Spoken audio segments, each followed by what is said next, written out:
I had a 12-gauge shotgun pointed at the sky, Karen was screaming about federal law, and a flaming drone crashed into the side of my barn.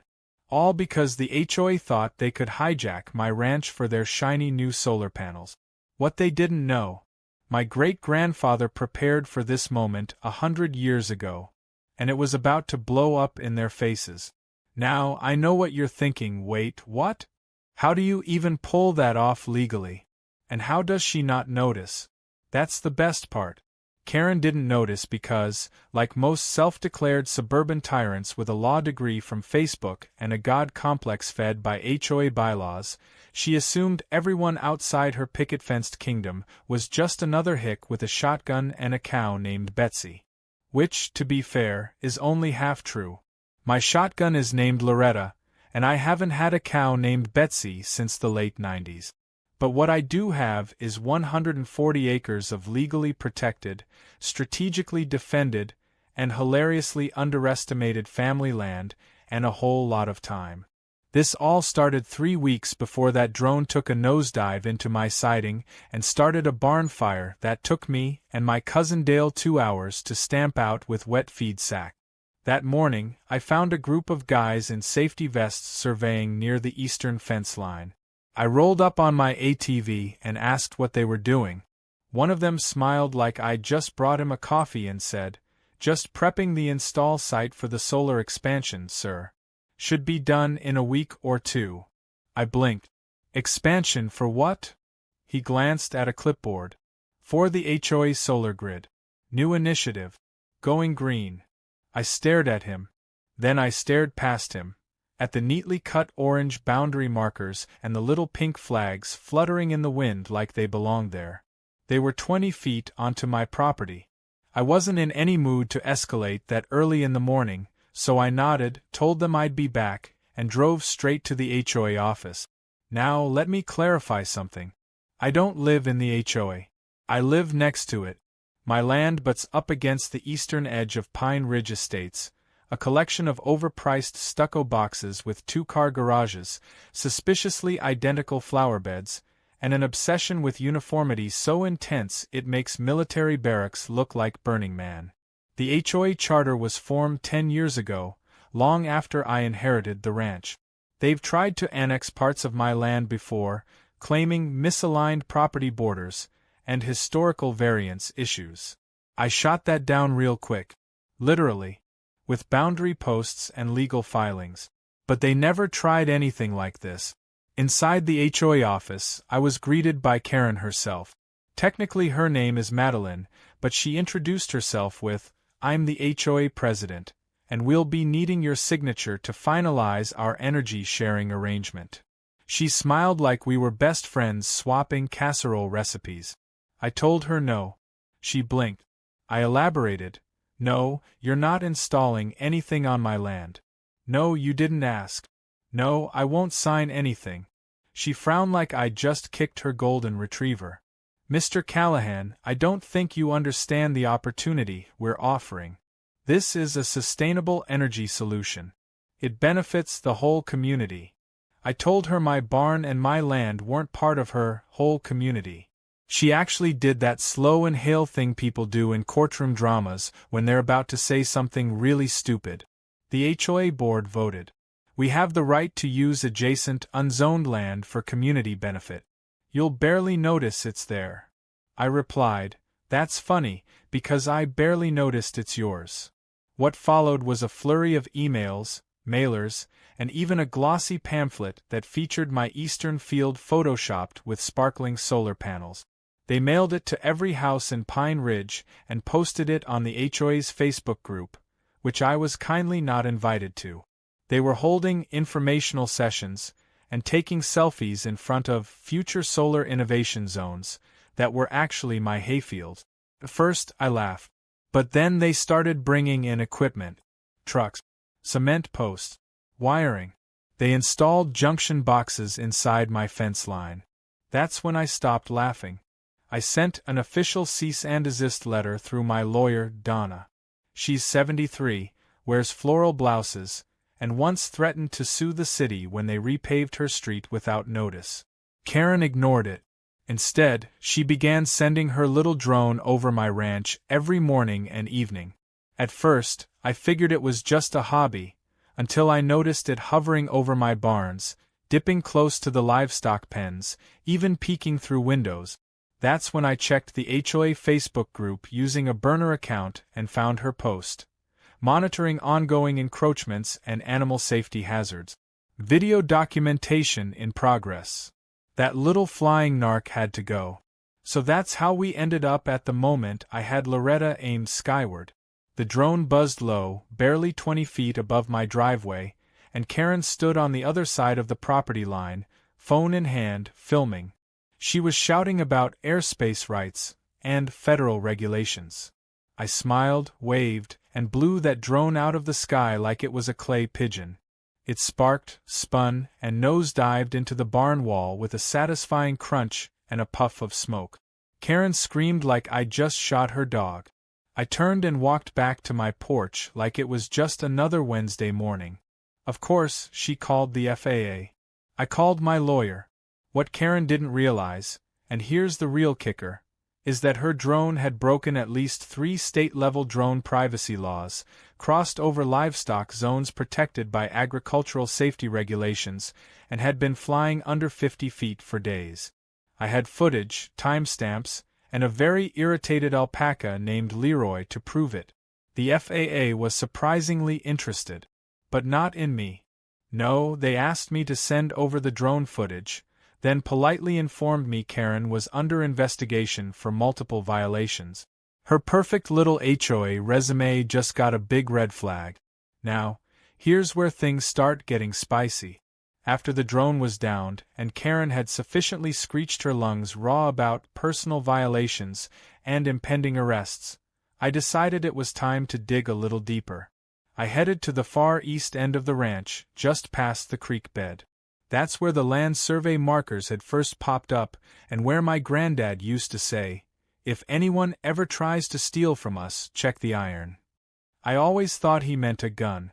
Turns out he meant something else entirely. I spent an hour with a metal detector, digging through dirt and weeds, and there it was, half buried, rusted, and still anchored in stone, a cast-iron plaque older than the state highway. I brushed off the grime and read the inscription. And that's when I realized. Karen and her HOA hadn't just crossed a line, they'd triggered a legal trap that had been waiting for over a century. The plaque was barely legible at first, its surface worn from a century of weather and mud, but after a little water and elbow grease, the words became clear. What I held wasn't just an old property marker. It was a legal statement chiseled into iron, the kind of thing my great-grandfather would have considered a final word in a land dispute. Dated 1923, the inscription outlined the terms of a private land covenant filed with the county. Any construction, permanent or semi-permanent, installed on the eastern perimeter of the Callahan Ranch without written consent from the property holder would trigger automatic forfeiture proceedings under the agreement, rendering the construction, and the land beneath it, subject to claim by the Callahan family. It even named the survey coordinates and made specific reference to easement law. I laughed so hard I scared a squirrel off the fence post.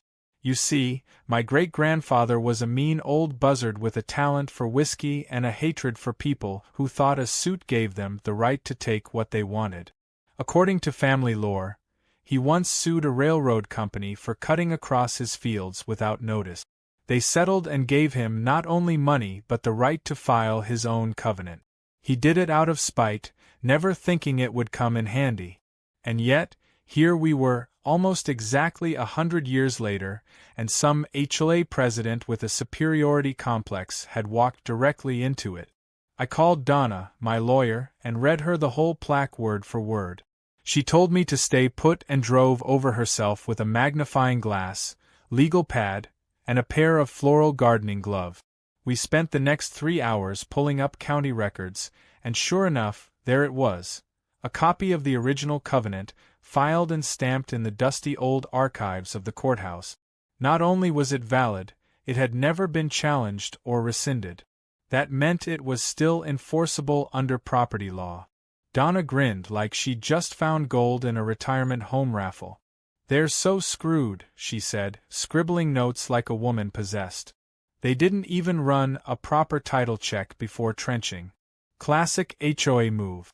Lazy and arrogant." I nodded, still stunned by the sheer pettiness of my own bloodline. "So what now?" I asked. She didn't even look up. "We send them a registered letter. Certified. Let them hang themselves a little more while we prep for full forfeiture." The next day, the HOA got their first letter. I imagined Karen opening it while sipping her oat milk latte, expecting maybe a noise complaint or a request to remove a wind chime. Instead, she found a certified notice of violation under Covenant #1923-41A, complete with coordinates, legal citations, and a formal demand to cease operations and dismantle all equipment immediately, or risk a full land claim lawsuit. That should have been the moment she backed down. But of course this was Karen. Backing down wasn't in her vocabulary. Instead, she posted a fiery screed in the HOA newsletter accusing me of rural bullying, anti-progress sentiment, and weaponizing outdated legal documents to undermine community wellness. My favorite part was the phrase, "rogue landowner with a vendetta against solar energy." Donna laughed so hard she nearly dropped her tea. She told me not to worry. Karen was just making noise to save face. "Let her dig," she said. "The deeper the hole, the more dirt we'll have to bury her case." And dig she did. That week, the HOA board doubled down. They sent in more workers, brought in more panels, started trenching even further into the soil. I made sure to film every second of it from multiple angles. Even Leroy the alpaca got roped into the operation. I strapped a GoPro to his halter and let him roam the edge of the grid while eating weed. Best footage I've ever seen. They ignored every warning, every notice. Karen even sent me a smug little email with a winking emoji saying, "Hope you enjoy the shade." Then came the drone. Again. After I shot the first one down, you'd think she'd get the message. But no. Karen bought another one.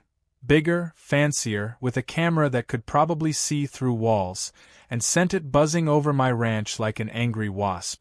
This time, I didn't shoot it. I waved. Because this time, I wanted the footage. I had already set up a wide-angle security cam on my roof and another one by the barn. I caught the drone flying under the 50-foot limit, weaving near the house, dipping close to the horses. All of it time-stamped, all of it saved. Karen was digging her grave with every paranoid little flight. When the FAA called me back, their investigator didn't even sound surprised. Drone violations in residential areas were common, but flying it repeatedly over private property without consent and filming livestock and humans? That crossed multiple lines. Especially in an agricultural zone. Karen had violated not only state drone privacy laws but federal aviation regulation, and she'd posted the footage publicly on her Facebook page with hashtags like #HOAStrong and #ThisLandIsOurLand. That part made the FAA guy laugh. He told me she might be looking at fines, license revocation, and possible criminal charges depending on how the investigation went. I thanked him politely and hung up, already picturing Karen in court trying to explain how a drone, accidentally, filmed my niece sunbathing on the porch. But the cherry on top came the following day. I received a letter from the HOA, not from Karen, but from the board. Apparently, several members were starting to question her leadership. The solar grid had gone wildly over budget, neighbors were complaining about the noise, and now the HOA was facing a potential lawsuit over land violations. The letter was trying to be diplomatic, asking if I'd be open to a community resolution. I framed it and hung it in the barn bathroom. That same evening, just as I was fixing a leak in the chicken coop roof, I noticed something odd: new workers arriving. But they weren't with the solar crew. These guys were from a surveying company. I watched from behind the woodpile as they walked the trench lines with scanners and tripods, marking something in chalk. Then I heard one of them on the phone. "Yeah, it's definitely beyond the boundary. That's a problem." That's when I realized the HOA might have just figured out how badly they'd screwed up. It wasn't just about the solar panels anymore. It wasn't even about the drone or Karen's nonsense Facebook crusade. They'd installed infrastructure, wiring, cement posts, trench work, deep into land they didn't own. Land that my family had legally locked up tighter than Fort Knox since the Great Depression. And under the Covenant law, that meant more than just removing their toys. It meant damages. It meant restitution. It meant that everything they built could now legally become mine. I watched the surveyors pack up, one of them shaking his head and muttering something about lawsuit. I couldn't help but grin. Karen had declared war with a drone and a delusion of power. What she didn't realize was that the battlefield had been prepared long before she ever bought her first HOA sweatshirt. And now, the trap was closing. I didn't just have the law on my side, I had history. I had documentation. And best of all, I had patience. Because I knew what was coming next. The real fun hadn't even started. The town meeting was supposed to be a routine formality. A little damage control, a few polite questions, maybe Karen would cry on cue and wrap everything up with a "let's all move forward as neighbors" speech. What actually happened was closer to a courtroom drama directed by a vengeful coyote with a law degree and a flair for public humiliation. I didn't plan to speak. I figured my cease and desist letter and the quiet but effective FAA complaint would speak for me. But then Karen opened her mouth and basically dared me to ruin her evening. The community center was packed. Pine Ridge had never had this many residents attend anything that didn't involve free wine or a bounce house. Karen stood up front with her clipboard, fake pearls, and that smug little expression like she'd just walked off the set of a political thriller where she was the misunderstood genius. "As many of you know," she began, "there have been some unfortunate rumors circulating about the solar project and our good faith efforts to improve the community. I'd like to address those, clarify a few legal misunderstandings, and most importantly, reaffirm our shared commitment to progress." What she failed to mention, of course, was that progress had involved trenching half an acre into my ranch without permission, violating 3 state drone laws, and triggering a century-old covenant that now had the legal power of a freight train headed straight for her career in petty governance. I stayed silent. Just watched from the back row with my arms crossed, waiting. Then Karen did something bold. She pulled out a printout of my cease and desist letter and held it up like she was unveiling a dead rat. "This document," she said, "is a perfect example of the kind of obstructionism we've faced. Instead of embracing a cleaner future, some people would rather cling to outdated claims and conspiracy theories to hold back the community." That was it. I stood up. Slowly. People turned. Phones came out. Donna, sitting beside me in her cardigan and orthopedic shoes, just smiled and whispered, "Go get him, cowboy." I walked to the front and asked to respond. Karen looked startled, then nervous. I cleared my throat and said, "Let's get something straight. I didn't send that letter to hold anyone back. I sent it because your board approved construction on land you didn't own, without permission, and you've ignored every legal attempt to stop it. That's not progress. That's trespass." You could feel the energy in the room shift. A few murmurs, some hushed conversations. Karen tried to interrupt, but I raised my hand and continued. "You didn't even check the title lines. You didn't consult a surveyor. You sent work crews onto land that has been in my family for 5 generations. And here's the kicker, your solar grid? It's now built directly over a land covenant filed in 1923, which states that any unauthorized construction on my eastern boundary defaults to my family's ownership. That's not a conspiracy theory. That's law." Someone from the back shouted, "Is that true?" Another person added, "She never mentioned any of that in the last meeting." Karen's face flushed red, her mouth opening and closing like a trout trying to recite the Constitution. "That covenant is ancient," she said weakly. "There's no way it's enforceable." I pulled a copy of the county filing from my coat and held it up. filed, stamped, and untouched since the day it was created. Your project violated every clause. And under that agreement, I now have the right to claim everything built within those boundaries, including the solar panels, trench work, and any structures. In other words, you gifted me free infrastructure.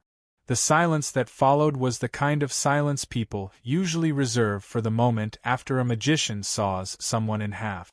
A few residents looked at each other in shock. One elderly man whispered something to his wife, and she nodded grimly. A woman in a tracksuit with 3 Yorkie stickers on her phone stood up and asked, "Karen, is this true?"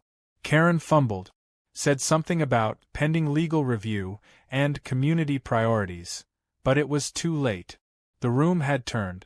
By the time I walked back to my seat, half the board looked like they were planning an escape route. The next morning, things got worse, for Karen anyway. Someone leaked my speech. It hit the Pine Ridge Facebook group first, then made it to the local subreddit. The footage of Karen holding my letter and calling it obstructionist was especially popular, particularly when paired with the clip of me calmly outlining her legal disaster like I was narrating a true crime documentary. The comments were vicious. My personal favorite: "Can't believe we let this woman organize the Christmas fair if she can't read a property line." Within days, I started getting messages from HOA residents, people I'd never met, offering apologies, asking questions, or trying to figure out how to get their dues refunded. Apparently, the solar project had been sold as a zero-cost community improvement, but now everyone realized they might be on the hook for damages. One guy emailed me asking if I could recommend a good lawyer. I forwarded him Donna's number.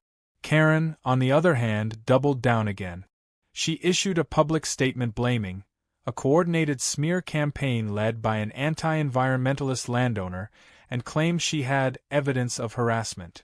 That evidence turned out to be the footage of me waving at her drone. Ironically, that same footage was now in the hands of the FAA, who contacted me again asking for an official statement as part of their investigation.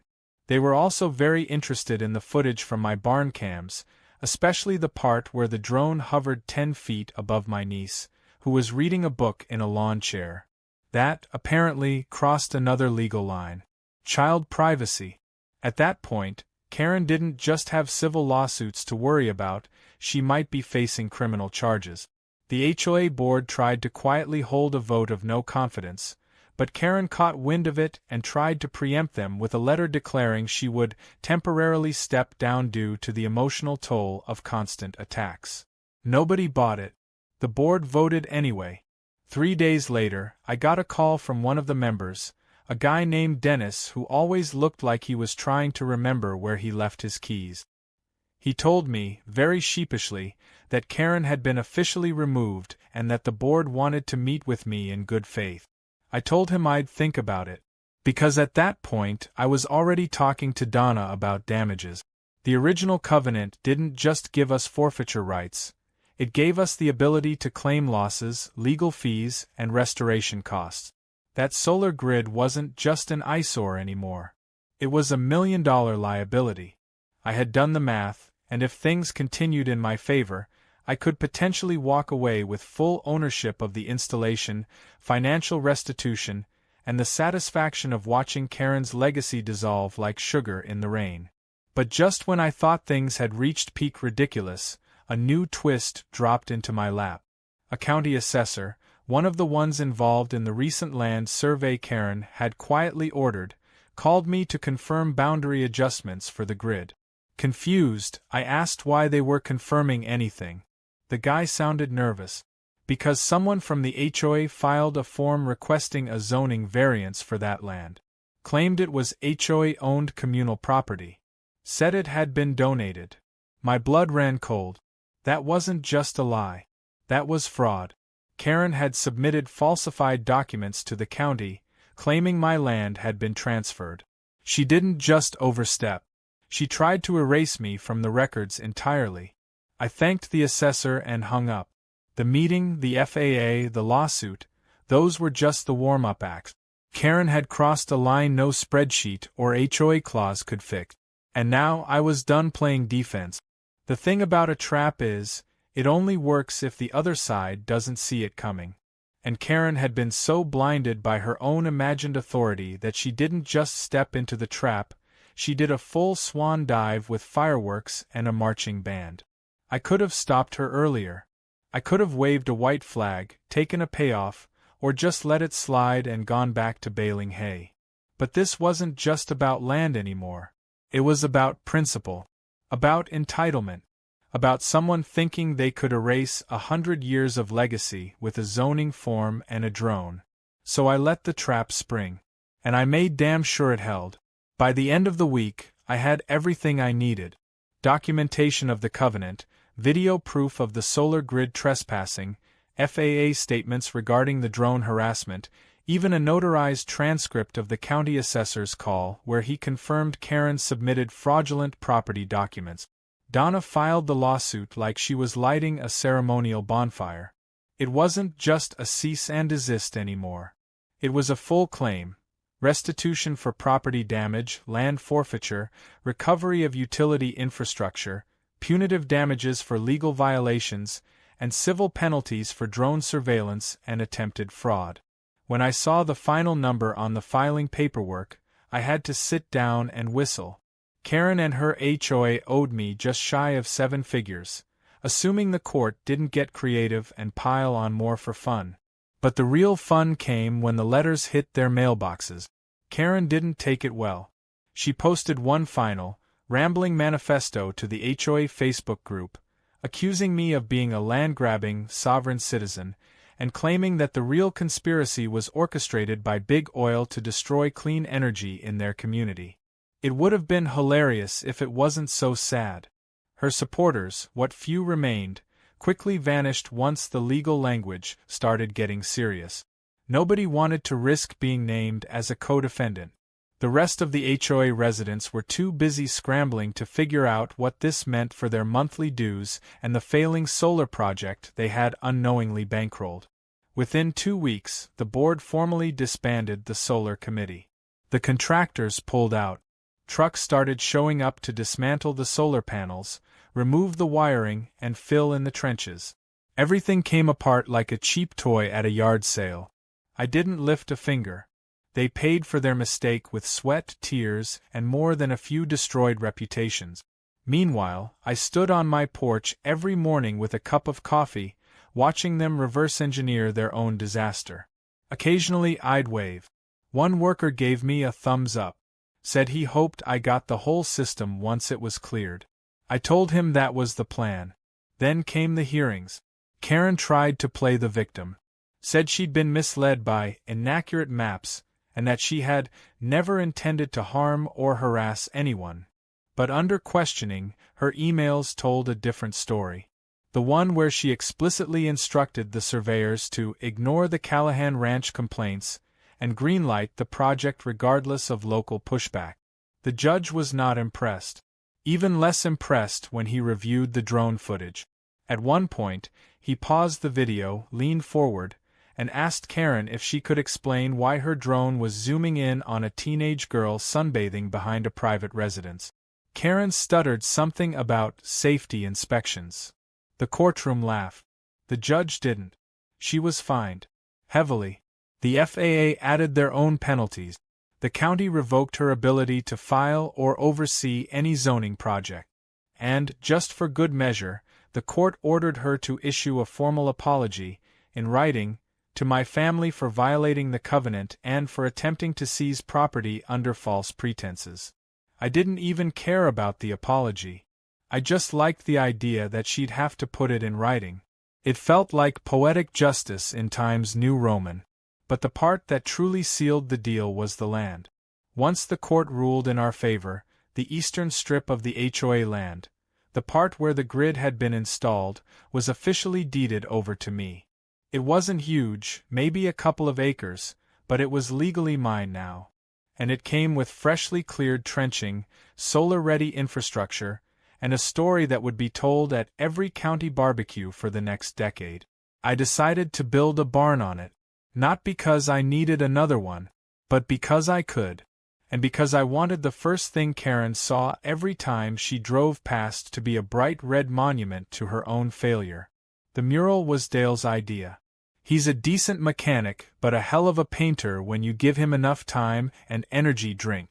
On the east-facing wall of the new barn, he painted a cartoon version of Karen's drone, exploding in a fiery blaze of glory, with the words "Property of the Callahan Ranch" stenciled underneath in 10-foot letters.